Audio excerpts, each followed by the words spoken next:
Live nang mapapanood sa Channel 3 ng ABS-CBN TV Plus at Channels 45 to 49 ng GMA Affordabox. Kaya may access ka na sa balitang totoo. Anytime, anywhere.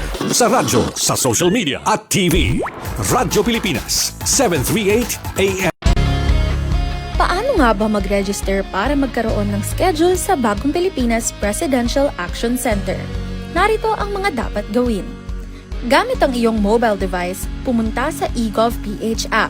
Pwede itong i-download mula sa Apple App Store o sa Google Play Store. Gumawa ng account. Ilagay ang email address, valid mobile number, pagkatapos ay makakatanggap ka ng one-time code sa iyong email. Gamitin ang code sa eGov app para sa verification ng iyong account at ng mga impormasyong ibinigay. Congratulations! Meron ka ng eGov.ph app account. Pwede mo na ma-access ang iba't ibang serbisyo ng gobyerno kabilang ang mga serbisyo sa Bagong Pilipinas Presidential Action Center. Matagal nang mailap ang internet sa maraming lugar. May mga gurong handang magturo, mga batang puno ng pangarap. Ngunit kulang sa internet connection. Kaya sa utos si Pangulong Ferdinand Marcos Jr., kumilos ang Department of Information and Communications Technology at ang Department of Education para magkaroon ng internet ang mga paaralan sa mga liblib na lugar. Noong nakaraang linggo, dinayo ng Pangulo ang Island School sa Binuangan Elementary School sa Ubando, Bulacan para tingnan ang estado ng koneksyon. Nakita ng Pangulo, maayos na ang internet. May laptop at tablets na ngayon na dati mahirap makarating sa mga isla at liblib na komunidad. Ang buong budget ng DepEd na napapakinabangan ho ng lahat ng stakeholders mula Batanes hanggang Tawi-Tawi. Maging mga paaralan sa Basilan, dinayo ng DICT at unti-unting nagka-internet ngayon. Kasama po namin si Secretary Henry po. Si Sec. Asan na si mismo yata ang nagkakabit eh. I'm Mr. President, Secretary. In Basilan, 189 schools na binigay sa aming assignment ni Seksani, 172 na yung nakakabit. Dahil ang internet sa mga paaralan ay hindi lang basta signal, isa itong tulay para mas mapalapit ang kaalaman sa bawat silid-aralan. At sa bawat paaralang nakokonekta, may mga batang mas nabibigyan ng pag-asa. Magkaroon lahat ng estudyante, magkaroon lahat ng guro ng kanilang kinakailangan na equipment at para maging mas maganda at mas maayos ang sistema natin sa pagtuturo. Sa buong bansa, tuloy-tuloy ang trabaho. Isa-isang inaayos sa mga bagay na magpapagaan sa buhay ng ating mga kababayan. Para ang edukasyon ay mas maging abot kamay ng bawat batang Pilipino, anumang isla o lalawigan sa bansa. Ito ang Presidential Broadcast Service. Radyo Pilipinas. Radyo Publiko ng Bagong Pilipinas para sa Bagong Pilipino. Naghahatid ng mahahalagang balita at impormasyon na uugnay ng pamahalaan sa sambayanan. Tulay sa himpapawid ng serbisyo publiko. Radyo Pilipinas. Radyo Publiko. Ang boses ng Pangulo. Sa Mega Manila, 738. Radyo Pilipinas. Radyo Publiko. Mula sa bintana ng kaalaman, tungo sa kamalayan ng bawat Pilipino. Edukasyon, siyensya at ang mga isyong mahalaga kay Juan at Juana. Muling nagbabalik ang inyong katuwang sa Himpapawid. Ito ang Paaralang Bayan sa Himpapawid. Ang ating tema, Our Power, Our Planet. Sa gabay ng mga eksperto at sa boses ng bawat mamamayan, Meli Tilorio, Paaralang Bayan sa Himpapawid. Dito sa Radyo Pilipinas, Radyo Publiko.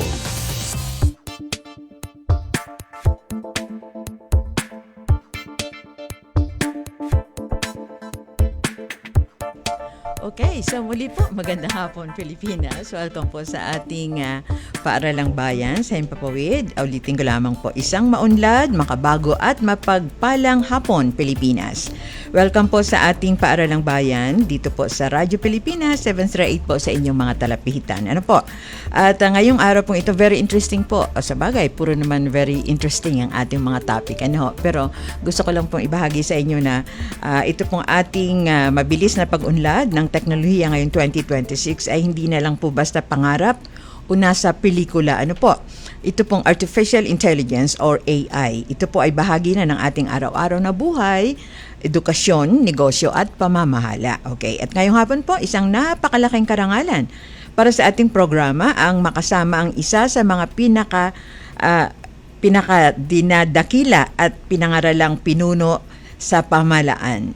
Siya po ay isang chemical engineer, ang regional director po ng DOST Region 6 or Western Visayas, isang CESO 2 at pinarangalan ng ating Pangulo ng pinakamataas na pagkilala sa kawani po ng gobyerno, ang Presidential Lingkod Bayan Award at Gawad SES Presidential Award. Okay, so mga kaibigan, ating pong salubungin ang masigabong palakpakan. Ang ating pong kaibigan, ang RD or Regional Director po ng DOST 6. Ayan, so maayong hapon, RD. Magandang hapon, mayong hapon, Ma'am Meli, and of course, magandang hapon sa lahat ng ating mga viewers. Ayun. Alam mo, RD, very interesting nga itong AI Fest ninyo 2026. Ano po? Noon bang 2025 walang AI? Walang AI Fest? Meron po, Ma'am Meli, no? So actually, last year, 2025, was the first time that the DOST Western Visayas, in with other organizations, conducted the 2025 AI Fest. That's the first one. And so itong ating celebration ngayon, this coming August 3 to 5, will be the second time that we are having the Artificial Intelligence Fest here in Iloilo City. Okay. So ibig sabihin sa Iloilo nangyari ang 1 and 2? Yes po, Ma'am Meli. This is part of the efforts ng ating, hindi lamang ng Department of Science and Technology, but in particular, efforts po ng ating Western Visayas Regional Development Council to really institutionalize the hosting ng ating AI Fest. Every year po ito, ito sa Iloilo.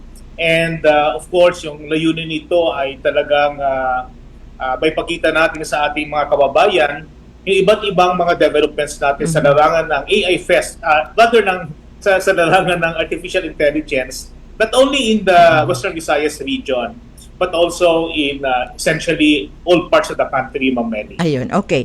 So kung noon pong 2025 ay nagsagawa na kayo ng first AI 2025, AI Fest 2025. Ngayon pong 2026, paano ninyo nakikita ang lagay ng artificial intelligence sa ating bansa, sa Pilipinas, at paano po ito aktibong isinusulong ng DOST, particular na po sa Region 6, para sa ating innovation ecosystem? Well, I think DOST has been, well, of course, let me rephrase that one. DOST has long been doing a lot of efforts related to artificial intelligence. No, para report as far back as 10 years ago, hindi na masyado napapublicize, but essentially, yung isa sa pinaka-major na event that we were having last year ay yung official launching ng ating NAISPH. That's the National AI Strategy for the Philippines, no? And it's no less than the Secretary himself of the Department of Science and Technology that launched NAISPH. Itong NAISPH, although spearheaded ng Department of Science and Technology, but this is a multi-sectoral, a multi-agency effort in order to come up with our strategic direction for AI development. That is at the national level. Sa Western Visayas, Ma'am Meli, it's not only DOST but all other members of the Regional Development Council, including our local government units as well as our private sector organizations here in Western Visayas. Nakita na namin yung kahalagahan ng pagbigay ng attention sa artificial intelligence. And that's the reason why last year, we also crafted and launched also yung aming Western Visayas AI Development Action Plan. Okay. Not only that, Meli, no? Bilang sort of highlight in the launching of our AI Action Plan was the hosting ng ating AI Fest 2025. Ayun. Okay. So, Director, pag sinabi natin na na ito ay isasagawa, sabay ba ito sa sa inyong RSTW or mauuna ang AI Fest? Mauuna po, Ma'am Meli, yung ating AI Fest dahil yung positioning talaga natin itong event na to will always be conducted here in Iloilo City. So this is also part of our positioning of Western Visayas, and in particular, as one of the AI innovation hubs natin. On the other, yung ating pag-hold naman ng ating Regional S&T Week celebration, iniikot natin yan sa buong Western Visayas. Okay. So, the other year, doon tayo sa Antique. And last year, we had the Regional S&T Week celebration in Rojas City. For this year, we are very excited also kasi yung ating RSCW will be conducted sa Kalibo naman, sa sa Aklan. Ayun, okay. So ito ay September, samantalang August po itong inyong AI Fest. Yung ating RSCW ay ilalagay namin sa October, so we can have enough time. October. Activities also. Opo. But itong ating AI Fest ay maunat po ito this coming August na. Just 1 week from now, Ma'am Mel. Ayun, okay. So, ini-empower po ang MSMEs through AI. Okay? Kilala po ang inyong tanggapan sa pagsuporta sa ating mga MSMEs. Paano po nakatulong o paano nakatutulong ang modernong AI technology sa ating mga maliliit na negosyo para maging mas competitive at produktibo sila ngayong taon? There are so many ways that artificial intelligence can support our MSMEs, no? But before that, let me just point out, Ma'am Melly, na yung ating paggamit talaga at pag-promote sa paggamit ng artificial intelligence covers practically all sectors of society. Yung students, yung ating parents, ating public sector, yung ating mga farmers, no? Yung ating iba't ibang sector, at kasama na po dyan yung ating mga micro, small, and medium enterprises. So there are so many applications ng artificial intelligence, and of course, kasama na dyan yung paggamit nito so that tumaas yung productivity ng ating mga MSMEs. That's the main purpose why we are really promoting MSMEs sa paggamit ng artificial intelligence. Talaga, enhance natin yung kanilang productivity so that they can have better profitability also and contribute better sa economic growth ng Pilipinas. So marami siya, napakarami, Ma'am Melly, only doon sa market and sa market ng ating MSMEs, sa pagkilala ng kanilang mga customers, din natin yung application ng AI sa efficiency ng kanilang production, even sa product development, yung kanilang back-end operation from accounting to financial management to, as mentioned, the market development and others. No? So, ang daming possible na AI tools na pwedeng gamitin ng ating mga micro, small, and medium enterprises. Okay. Alright. Okay, bilang kasapi po ng Board of Regents ng mga pampublikong universidad sa Western Visayas, paano po inihahanda ng DOST at ng ating mga paaralan, ng ating mga estudyante at researchers para maging handa sa AI-driven future? Medyo marami tayong efforts dyan, Ma'am Melly, not only in Western Visayas but across the country. Ano? So, yung number one talaga dyan, Ma'am Melly, is kailangan natin ng basic and fundamental awareness and appreciation ng ating mga students, ng ating faculty members, and even ng ating mga parents on artificial intelligence. No? So that's the reason why we are coming up with a lot of capacity building activities related to artificial intelligence. Hindi lang naman sa DOST ang gumagawa niyan, but sa DTI, sa TESDA, sa CHED, all other organizations, may kanya-kanya tayo mga efforts in order to really capacitate our people on the basic information about artificial intelligence, and most importantly, on enhancing yung appreciation on the ethical and responsible use of AI. So on the part of our academic sector, sa level pala ng elementary, ng high school, up to college, dapat tayong basic appreciation and understanding ng AI. And we have a lot of programs along that line. No? In Western Visayas, for example, as well as in other regions, we are adopting as the basic AI awareness module yung ginawa ng ating Association of Southeast Asian Nations, yung ASEAN. No? So we are using the AI-ready ASEAN na training module. And yung target namin dito, Ma'am Meli, for Western Visayas alone, is really for the next 2 or 3 years train in the ASEAN AI-ready platform, at least 500,000 people in Western Visayas. No? That covers students and faculty members and parents and the general public. But this is the basic level, Ma'am Meli. Ayun, okay. So, yan ay tayo ay naglalabi saka nag-work with our different universities, hindi lamang sa state universities but also sa private universities, in order for them to come up with specialized curricula on AI. No? So, what we are working right now sa Western Visayas is that lahat ng ating mga universities that are offering courses related to information technology will have an AI specialization. Ayun. And we're glad that some of them are already offering this one, Ma'am Mary. Okay. So, RD, August 3 to 5 po itong inyong AI Fest. Okay?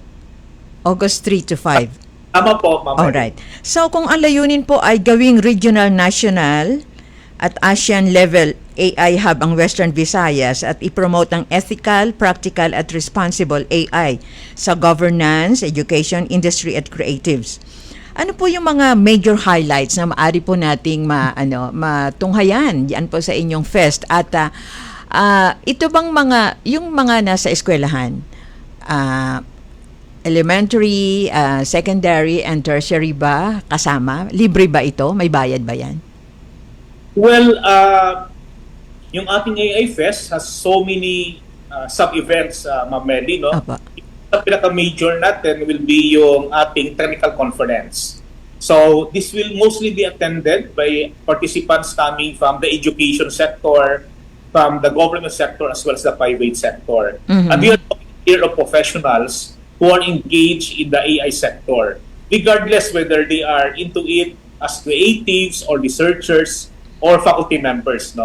So, ito yung isa sa namagin ko na pinaka-major natin activity, itong technical conference, and we are targeting to have between 400 to 500 participants for the technical conference. Ito po ay hindi libre, no? So, yan po itong registration fee na 6,000 pesos for 3 days, no?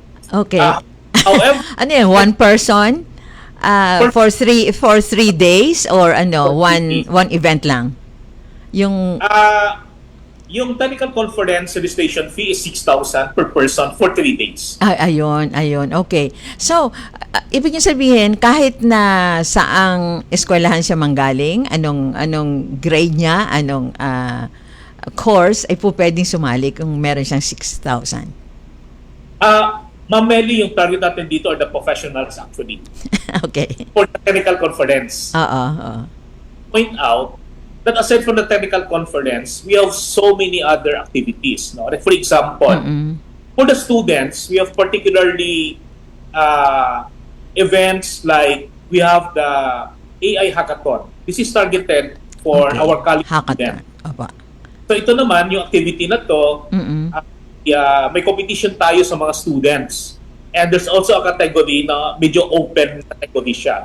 But mostly, yung umattend dito mga students, they are being trained on AI. At the same time, they have to come up with AI solutions sa ibibigay sa kanila ng mga problema or problems. Secondly, they also have Cine AI. So ito naman, this is very interesting. Although may kunti tayong, of course, pushback from the creative sector. Talaga nila, well, for some of them, syempre, natatakot sila sa AI. Kawalan tayo ng, creativity and the like. But here, we are really encouraging for the ethical and responsible use of AI for the creative sector. So here sa Cine AI, the participating students are supposed to come up with their films, short films, using AI as tools for certain parts of the film making process. No? And then, for the students again, we also have another event, we call that as AI in Motion. This is a robotics competition where our students are taught and mentored on how to use AI for robotics. No? And aside from this one, meron tayong exhibits na related to AI na open to the public. Bayan, no? Wala itong Ayun, bayan. And open not only for students but for the general public also. Okay. Pero RD, 'di ba mas maganda yung hands-on? Kumbaga, talagang ang mga attendees ay maaring maka-experience na gumawa sila. At ito ay siyempre parang merong sa kanila mag-guide.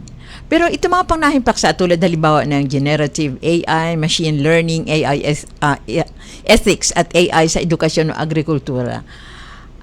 Yun ba ay tinatalakay o tatalakayin din yan? Yes, Ma'am Meli, it will be covered in various activities, but mostly kasama ito sa mga usapin doon sa ating technical conference. No? So dito sa ating technical conference, we will be looking into the implications of AI sa ating governance, sa education sector, sa research and development, kasi kasama dito sa ating technical conference is a research paper presentation also, as well as competition. Pag-usapan din natin dito paano siya nagagamit ang AI in order to help us attain the sustainable development goals natin. Meron din siyang segment on our technical conference na pinag-uusapan din paano natin siya nagagamit ang AI in order to address better yung ating disaster resiliency efforts. So halos nakocover natin siya from agriculture to governance to education as well as public and disaster resiliency, Ma'am Meli. Among which, okay. Alright. Pero itong AI hands-on, ito bang mga sasali dyan ay makakatanggap ng certificate after or may chance ba sila na gumawa ng kanilang sariling AI work doon mismo habang sila ay uma-attend nitong seminar? For the technical conference, Ma'am Meli, this is mostly para siyang sessions where we have speakers coming from all over the Philippines, and in fact, we even have speakers coming from outside the country. No? So we have, for example, dalawang researcher and university professors coming from South Korea will be sharing their expertise on AI. So this is mostly lecture and discussions. Hindi siya so lang workshop. Or workshop. So hindi siya iba yung aming mga activities related sa workshops. No? Usually, yung mga workshops na yan, sinasama namin yan sa ating mga capacity building activity at the institutional level. Kasi for the technical conference talagang due to time limitations saka sa napakarami ng mga topics na pinag-uusapan at don't have enough time for actual workshops. Ayun. Okay. RD, kapag nagparehistro, ano ito? First come, first serve? Tama po yan, Ma'am Meli. We are actually encouraging those who are interested to join the technical conference to really hasten yung ating pag-register kasi right now, we are almost 400 dun sa technical conference. So, malita lang yung slots. However, if they will not be able to get a slot sa technical conference, they are still welcome to visit the AI Fest kasi nga meron tayong exhibits, meron tayong mga Cine-AI, meron tayong hackathon. Okay. Napakadami ng mga activities maliban doon sa technical conference natin na pwede silang mag-participate. Okay. So, halimbawa po, nakapagpa-register sila. Yung mga maaring sumali po doon sa innovation competition para sa mga estudyante at startup, meron ba silang maasahang premyo? Yes, ma'am. Yung ating competition sa hackathon is national actually. So, we have received, if I remember it right, almost 40 initial submissions all over the Philippines. No? Wow. Essentially, out of the total number of submissions coming from all over the Philippines, pumili tayo ng parang mga finalists na 10 teams, no? Coming from universities as well as other institutions. Itong 10 na ito sa hackathon, sila talaga yung magsistay in for 3 days. So, bibigyan sila ng opportunity to come up with the AI solution to the problems that they are given. No? Ayun. Okay. At yung sa robotics as well as in AI, even before August 3 to 5, ang dami na nilang workshop. So we conduct ng mga trainings online, face-to-face na training din. And then yung mapipili sa kanila, sila yung attend ngayon face-to-face of 3 to 5. No? Ayun, okay. So, engineer, tayo po ay magbe-break muna, no? Pero mag-iwan po ako ng tanong. Sino-sino po itong mga resource person ninyo? At sila siyempre, hindi kayo kukuha na hindi kilala, di ba? Pero pwede bang bawat isa sa kanila ay bigyan niyo ng konting background mamaya? Okay, so yan po ay after ng ating break. Mga kaibigan, magbabalik ko kami, sandali po lamang. Para lang bayan sa Himpapawid. Kasama ang inyong katuwang sa Himpapawid, Meli Tenorio. Kapag lumindol lang malakas, normal lang bang matakot? Aba, oo naman. Pero ang mahalaga, alam mo ang gagawin. Tulad ng duck, cover, hold. Duck, umupo agad para maiwasang matumba dahil sa lindol. Cover, protektahan ang sarili sa mga pwedeng ma-fall sa iyo. Hold, huwag mo nang tatakbo palabas. Hintayin tumigil ang lindol at pakiramdaman ng paligid bago lumabas ng bahay o gusali. Lagi ang tandaan para mabawasan ang pangamba sa oras ng sakuna. Duck, cover, hold. Hashtag panatag ang may alam.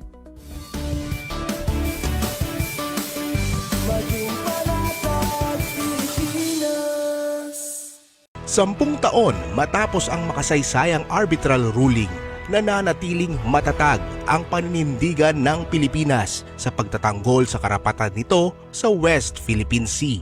Ito ang malinaw na mensahe ni Pangulong Ferdinand R. Marcos Jr. sa paggunita ng ika-10 anibersaryo ng makasaysayang tagumpay ng Pilipinas laban sa pag-aangkin ng China sa West Philippine Sea.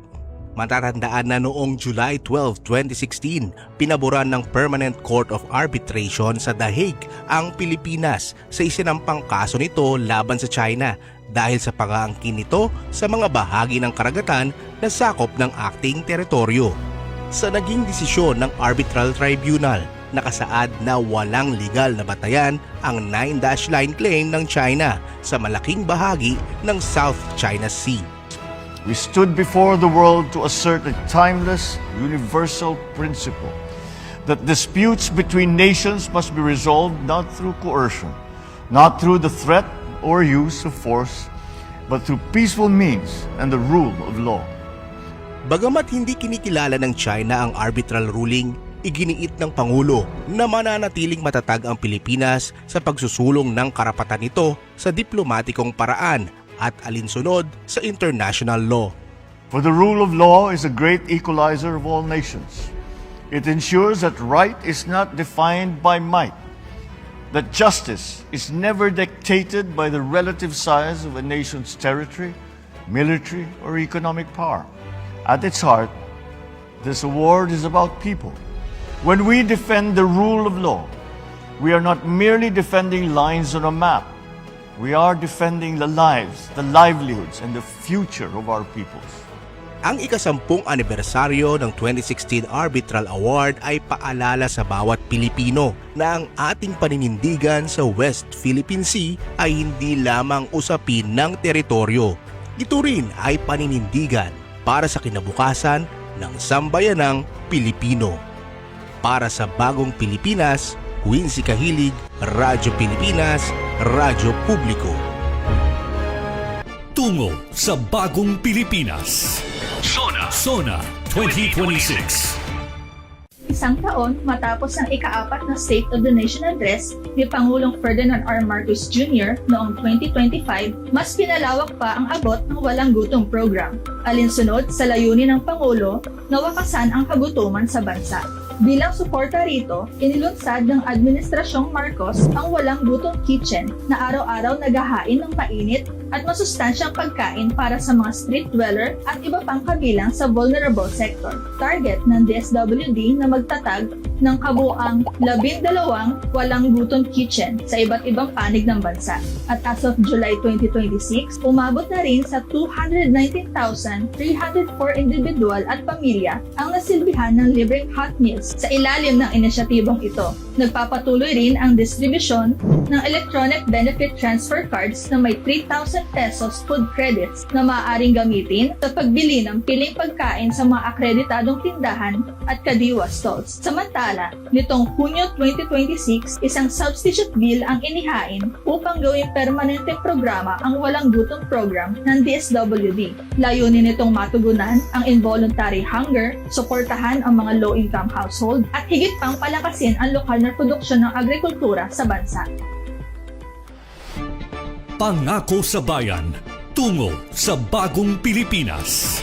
Sona 2026. Tinig ng bayan. Tinig ng bayan.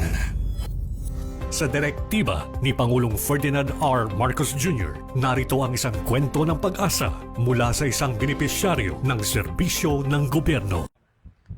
Ako po si Kagawad Jesse Ancheta ng Barangay 46 Nalbo, Lawag City. Ang pinakamalaking pagbabago po sa aming lugar matapos may sagawa ang Government Flood Mitigation Project ay napakaganda. Mula noon, wala na po kaming naranasan na pagbaha sa aming lugar. Pero nung wala pa, palagi po, taon-taon, maraming pagbabaha ang nangyayari dito sa amin. Kaya nagpapasalamat po kami sa isinagawang government project na ito, lalong-lalo na kay Presidente Bongbong Marcos. Kami po ay taos-pusong nagpapasalamat buong barangay ng Barangay 46 Nalbo, Lawag City. Kami po ay nagpapasalamat ng taos-puso. Salamat po. Pamahalaan ninyo ay laging nandito at laging iniisip kung paano kayong tulungan, kung paano alalayan ang pang-araw-araw ninyo na buhay. Proyekto ng Pangulo, ramdam ng bawat Pilipino. Tinig ng bayan. Tinig ng bayan. News. Ang inyong pinagkakatiwalaang Radyo Pilipinas. Nasa TV na. Oo, nasa TV na. Ang Radyo Pilipinas 738 AM ay live nang mapapanood sa Channel 3 ng ABS-CBN TV Plus at Channels 45 to 49 ng GMA Affordabox. Kaya may access ka na sa balitang totoo anytime, anywhere. Sa radyo, sa social media at TV. Radyo Pilipinas 738 AM. Para lang bayan sa Himpapawid. Dito sa Radyo Pilipinas. Okay, maraming salamat. 3:35 na po ang ating oras at tuloy-tuloy tayo sa ating pong pakikipanayam kay Engineer Rowan R. Helonga, Regional Director po ng DOST Region 6. Okay, so Engineer or RD, nag-iwan ako kanina ng tanong tungkol po dun sa inyong mga guests. So, pwede bang bigyan natin sila ng konting background at ano-ano po yung mga topic na kanilang itatackle? Yes, Ma'am Melly, of course, sa ating technical conference, we have the opening ceremony, and definitely si Secretary Rene Solidon will be coming over as our keynote speaker, no? So siya po ay sasamahan din ng ating mga undersecretaries and lalo na si Undersecretary Sancho Baborang, yung ating USEC for Regional Operations, will be joining us, no? Wow. Considering that AI Fest 2026 is really one of the major activities we implemented in the regions. Mm-hmm. So, kasama po silang dalawa sa ating opening ceremony, and we have lined up a lot of speakers as mentioned earlier. Meron tayong speakers from the academe, meron tayong speakers from the private sector, and of course, speakers from the government side also. So, sa academe, for example, Ma'am Melly, among the speakers that we will be having sa ating technical conference will be si Dr. Prospero Naval Jr. Opo. Siya po isa sa mga pinakakilalang AI researcher natin sa UP Diliman, sa UPC. Also, si Dr. Naval ay hindi lamang professor. Siya po isa ding startup founder. They have their own AI company. Opo. And he is really very well respected within the academic and research sector. We also have si Sir Winston Damarillo. Si Sir Winston ay isang Filipino-American venture capitalist at entrepreneur. Siya po ay napakalaki ng kaniyang napakalawak ng kaniyang experience in the innovative startup ecosystem. Naging sana founder din siya. Siya po ay matagal din sa Silicon Valley. And he was also one of the top executives ng iba't ibang IT-related companies here sa Pilipinas. No? So, he will also be joining us and he will be talking about the different AI-related challenges natin na pwede natin ma-overcome dito sa Pilipinas. We also have si Ms. DJ Ann Abrigar. Si Ma'am Abrigar po ay siya yung ating program manager ng ASEAN Youth Organization. Okay. At ang ASEAN Youth Organization po, Ma'am Meli, sila po ay one of the organizations locally that are really championing yung nabanggit ko na ating capacity building activities for the general population on AI. At sila po yung ating partner in having the trainings that we are conducting all over the country related to AI. Ito po yung ating nabanggit kanina na AI Ready ASEAN na training program. Now, on the part of the government, we also have, of course, si Director Ahok ng DOST Caraga, no? Among the regional directors, siya po yung ating kinikilalang talagang expert on artificial intelligence. And kasama po siya sa ating panel discussion related to building the AI ecosystem in the Philippines. Kasama na po sa panel yung ating namang representative from the Analytics and AI Association of the Philippines. And the association will be represented by Sir Ralph Vincent Regalado. Kasama din nila will be si Sir Marcos Fun. Siya po ay connected sa Google sa Asia Pacific region. At yun, kailangan din natin ng kanyang perspective coming mostly from a big company that is engaged in AI development. And then, as mentioned, marami siyang mga technical sessions. And later, we will also be having the director himself of the Advanced Science and Technology Institute, si Dr. Franz Villon, who will be giving the initiatives of DOST, ASTI on AI. Meron tayong researcher also coming from National University, si Dr. Medeth Abisado, who will be talking about AI applications, in particular sa ating health systems. And we are also happy because si Dr. Albert Causo, isa sa ating mga balik scientists, and one of our experts on robotics and AI, will also be talking during the technical conference. So marami pa. We have so many resource persons. Yung nabagay ko kanina sa first day yun. Sa second day, we have speakers coming from Jeju National University, si Professor Bion. We also have somebody from Adjo University, si Dr. Andrew Cha, and they will be talking about the applications also of AI pagdating doon sa South Korea. Then we have a session, ito very interesting, Mameli, kasi meron tayong plenary session related to human-centered artificial intelligence, in particular related to governance and ethics. And have a former USEC ng DICT, si Attorney Josel Batapasigi, who will be talking about the ethical dimension of AI. And then we have Professor Ed Cabaglot. No? He is actually coming from the academe also, and for a long time, he used to be the head of the Media Arts Division ng Cultural Center of the Philippines. He's actually an artist, no? The filmmaker.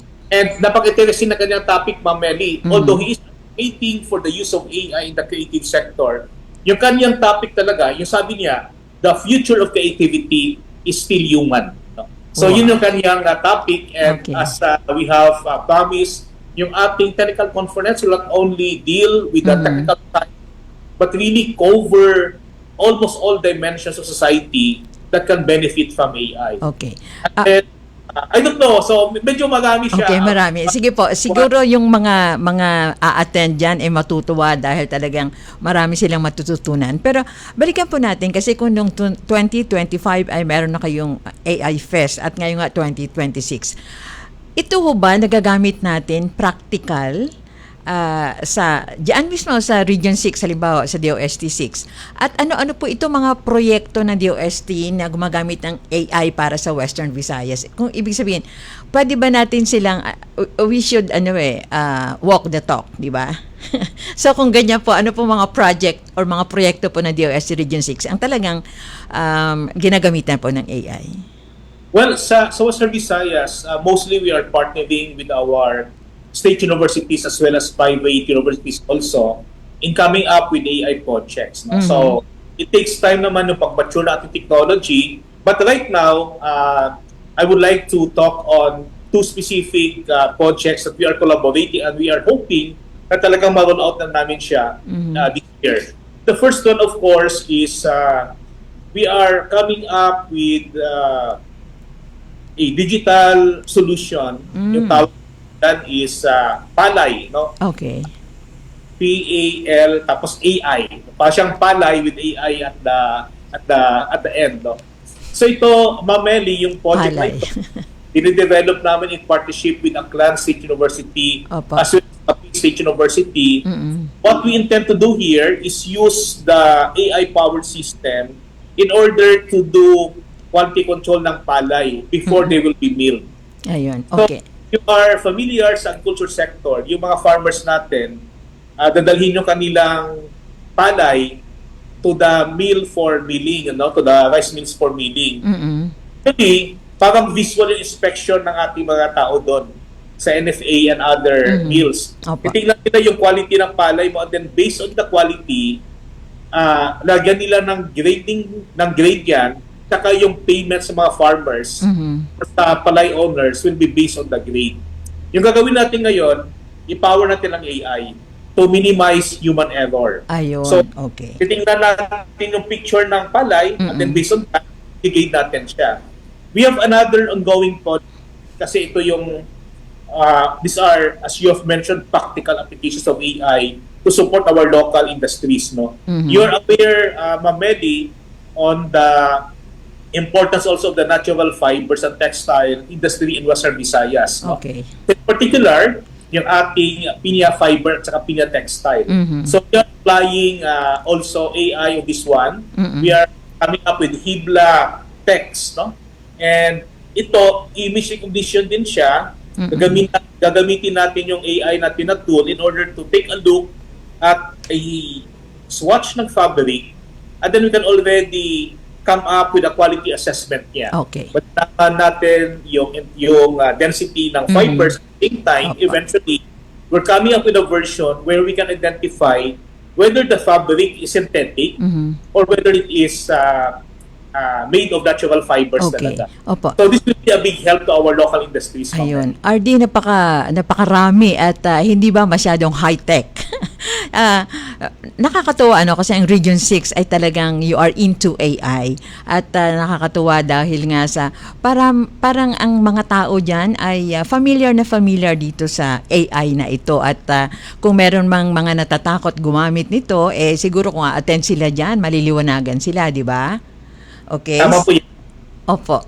Okay, so kung pupunta po ang ating mga lahat ng mga invited ninyo, parang sulit na sulit yung 6,000 na babayaran ng isang attendee, di ba? Pero tama yung Kelly kasi yung 6,000 para doon sa atin na technical conference. But together with that payment, that's registration, pwede nilang pasukan lahat ng mga sub-events also. Okay. I see. Okay. So, halimbawa galing sa abroad yung attendee. Ano yun? Meron silang, pupunta sila on their own dito? Tama po yan, Ma'am Meli. Actually, I think we have some participants coming from abroad na nagpa-register na sa amin. No? So, we expect na we will actually be having registration, registration rather, no? Okay. Sa ating event. Meron kayong meron pong 9 events, 'di ba? Napakarami ito eh. Kanina sana kung may time tayo, gusto kong bigyan ninyo ng one-liner bawat isa, yung AI Technical Conference, yung AI Hackathon, yung PGDX Iloilo, ang Cine AI, AI Game On, AI in Motion, AI Speaks, AI Connect at AI Policy Lab. Pero wala na tayong time dahil mag-i-end tayo ng 3:54. Pero okay, paano ninyo i-wrap up yung mga events na gano'n na kahit na hindi natin mabigyan ng explanation bawat isa? Well, essentially, Ma'am Meli, nabagi ko naman yung ating technical conference, yung ating hackathon, which is a competition. Siguro yung hindi ko nabanggit earlier, yung ating AI Speaks, ano? This is actually a conference na yung dadalo dito, yung ating industry partners, saka industry stakeholders. And this event is actually co-organized by the Iloilo Business Club. And then yung atin namang AI Connect is another event na yung ating target talaga are the micro, small, and medium enterprises. No? So this one is being co-organized with the Philippine Chamber of Commerce and Industry. So sila naman yung partner natin dito. And as mentioned, yung atin dito are actually our MSMEs. Yung essentially yung whole session is really focused on practical AI tools na pwedeng gamitin ng ating MSMEs. So dito nila makukuha yung mga techniques, Ma'am Meli, yung kaninang nabanggit mo, paano ba gamitin ng AI pa ikaw ay isang maliit na enterprise. Itong session na to is really for them, no? And then finally, Ma'am Meli, we have another event na hindi ko nabanggit kanina. We have an AI Policy Lab. So pa siyang policy laboratory, this is also something that is very interesting. Kasi yung gusto natin, Ma'am Meli, yung ating AI Fest talaga will be a platform where all stakeholders will be able to really contribute to AI development. So itong ating AI Policy Lab, this is being co-organized by DepDev, no? Yung ating former na NEDA. So yung target natin dito are different people, ordinary folks.